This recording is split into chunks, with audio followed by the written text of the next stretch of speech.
Olá, pessoal. O meu nome é Ione e nós vamos continuar refletindo sobre o livro A Sublime Arte de Envelhecer, do Anselmo Group. E hoje nós vamos falar no capítulo 4 sobre a fecundidade. Parece meio contraditório, porque a gente refletiu no capítulo anterior sobre o abandonar. E agora vamos falar sobre fecundidade? Mas é isso mesmo. Nos tornarmos fecundos é uma tarefa para nós da terceira idade. Quem conduziu a sua vida toda com retidão, com harmonia, e se não conseguiu viver uma vida assim, agora na velhice é tempo de corrigir, é tempo de fazer acerto de rotas, até porque não sabemos ainda quanto tempo temos. Então é o momento ideal para que a gente se torne fecundo. Toda pessoa que é justa, ela é uma pessoa fecunda. O que acontece na terceira idade é que nós passamos a ter muito mais tempo livre, tempo que a gente não tinha enquanto tinha obrigação de construir alguma coisa, de realizar algumas coisas e tantas coisas, de construir a vida. Quando na terceira idade, nós somos muito mais donos do tempo. E aí a gente pode se dar a trabalhos voluntários. Então, quantos idosos que eu conheço, e vocês também, que se dedicam a uma série de atividades que antes não tinha tempo de realizar. Por exemplo, vejam os grupos da Pastoral de Saúde que fazem visita aos doentes, tanto nos hospitais como nas casas, nos asilos. A grande maioria é formada por pessoas da terceira idade. Isso é ser fecundo, é transformar um tempo seu, da sua velhice, em benefício, em vida para outras pessoas que precisam mais, que estão numa situação de incapacidade, de necessidades e necessidades múltiplas. Então, essas pessoas que fazem esse voluntariado, elas estão doando do seu tempo e estão doando vida para aquelas outras necessitadas. Então, é muito comum que grupos da terceira idade visitem, por exemplo, os asilos e passem horas lá, às vezes ajudando a empurrar uma cadeira de roda, às vezes ajudando a dar uma refeição, ou simplesmente sentando do lado e ouvindo as histórias que eles têm para contar.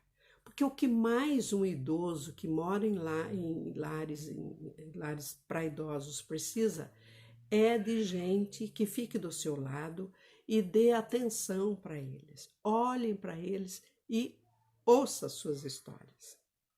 Ouça o que é que eles têm lá dentro para contar. Porque muitos estão lá porque não têm filhos.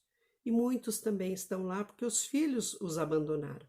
E também tem aqueles que estão lá porque os filhos não têm condições de mantê-los em casa. Então, de qualquer forma, fazer visitas nos lares de idosos ou em lares que abrigam crianças é você doar um pouco da sua vida levando vida para essas pessoas. Outro trabalho que é muito comum, eu, por exemplo, tenho 6 irmãs, uma família imensa, e essas minhas irmãs e mais uma das minhas cunhadas, elas fazem reuniões semanais onde elas confeccionam almofadinhas, brinquedos que são doados, inclusive uma delas faz chapéuzinhos, os chapéus lindos de crochê, de tricô, de tecido, muito coloridos, com bordados, com babadinhos. E esse material todo é doado para o Hospital do Câncer, o Hospital Infantil do Câncer. O momento que elas estão reunidas para fazer essas atividades é uma alegria, é uma farra para elas. Elas se encontram, toma café, conversa, trocam seus problemas e as suas alegrias. E imagine a hora que esse material chega nas mãos das crianças que estão perdendo os cabelos e muitas perdendo a vida. Imagine o que significa isso para uma criança pobre, que não tem nada e que está perdendo a saúde, perdendo o cabelo, perdendo a vida, receber almofadinhas coloridas, com personagens, chapeuzinhos que elas nunca usariam se não fosse naquela situação.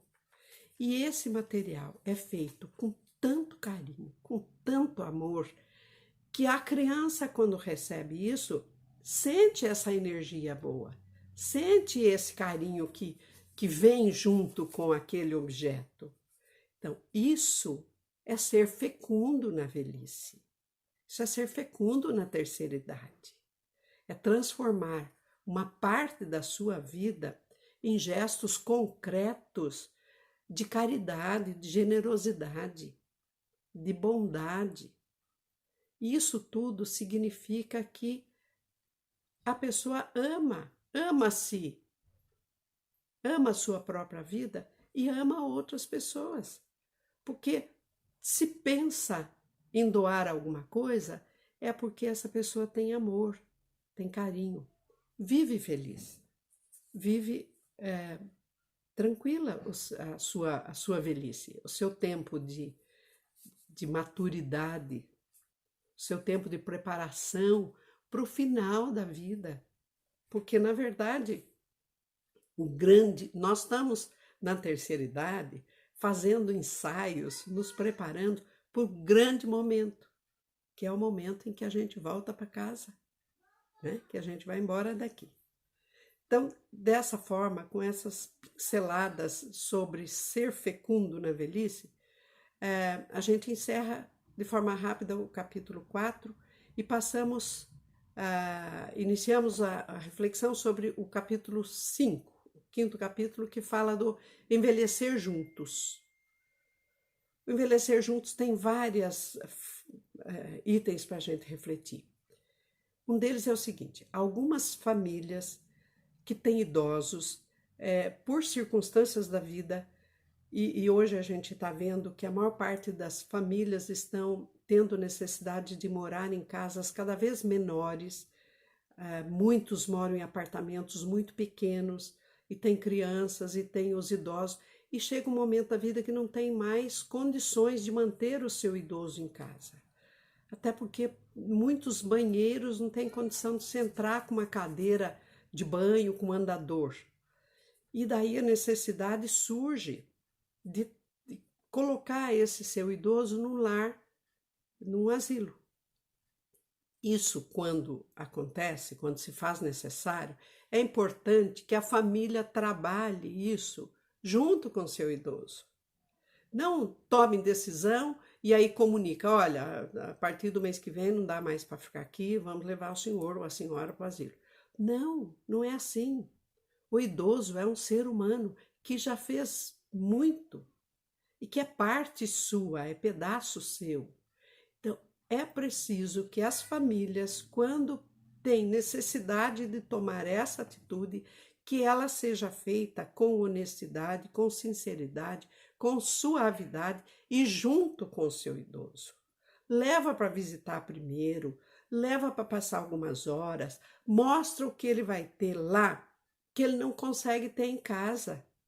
Mais espaço, a companhia de outras pessoas. Muitas vezes a situação em casa é assim: os filhos vão trabalhar, os netos vão para a escola, o idoso acaba passando o dia todo sozinho, sem companhia, sem ter com quem conversar, sem ter com quem dividir as suas recordações. E quando ele vai sendo levado a visitar, a conhecer um lar de idosos, ele começa a ver que a vida dele vai ganhar se ele for morar lá. Porque os lares hoje de idosos são tão bem equipados, as pessoas que trabalham geralmente são pessoas tão gentis, são pessoas que têm muito amor para oferecer. Até porque se elas não tiverem, elas mesmas não conseguem permanecer muito tempo trabalhando numa casa dessa. E os espaços são preparados para os idosos. Então a família, quando toma essa decisão, tem que mostrar isso tudo para o seu idoso e fazer isso tudo com muito carinho, mostrar as vantagens que ele vai ter e não os abandonar, manter as visitas regulares, levar os netos para passar horas lá com ele, para brincar, para tomar a refeição junto, participar de algumas atividades junto com todo o grupo do lar, e junto com as crianças. Então, isso tudo mantém o idoso vivendo, porque alguns sofrem uma transferência tão sem preparo que para eles acabou a vida. Eles se sentem abandonados mesmo. Então não é necessário que seja dessa forma. Até porque nós idosos temos que refletir sobre o envelhecimento e entender que cada vez mais teremos mais idosos. E as famílias têm que continuar a vida delas.